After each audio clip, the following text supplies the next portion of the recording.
Ang tagal-tagal na nga naming plano na umalis ni Mama at pumunta ng Manila. Ngayon lang talaga natuloy dahil laging bagyo.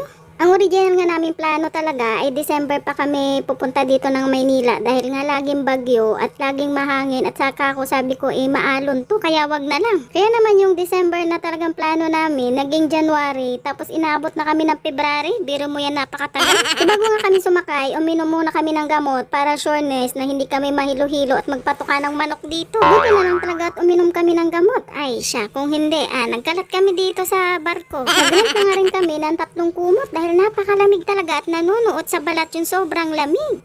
Ang kagandahan nga dito sa barko na sakyan namin, itong Starlight, ay meron silang free breakfast. Isa ito sa nagustuhan ko dito sa barkong to kasi bukod sa free breakfast ay malinis pa yung pasilidad nila. Compact breakfast namin ay may rice, eggs, tsaka isang pirasong hotdog. Pwede na, solve na rin. So pagkatapos nga namin mag-breakfast ay nag-order na rin kami ni Mama ng hot choco. Pampatanggal baga sa lamig. Ay. Kung napupunan nyo, kami na lang ang naglalakad na pasahero kasi kami pinakahuling bumaba ng barko. Special ay. Iniiwas ko kasi na maipit siya sa mga pasahero nagmamadali bumaba para makasakay ng bus. Kako, hindi naman tayo nagmamadali. Sige, paunahin na silang lahat at kako mag-ano pa tayo, magsa-sightseeing pa tayo dito ng dalawa. Ilang buwan nga din akong natenga sa probinsya, kaya pagbalik ko naman namangha naman ako dito dahil ang dami ng pinagbago dito sa Batangas Port. Nang huling uwi ko nga ay ongoing construction pa lang tong terminal port. Ngayon, halos tapos na.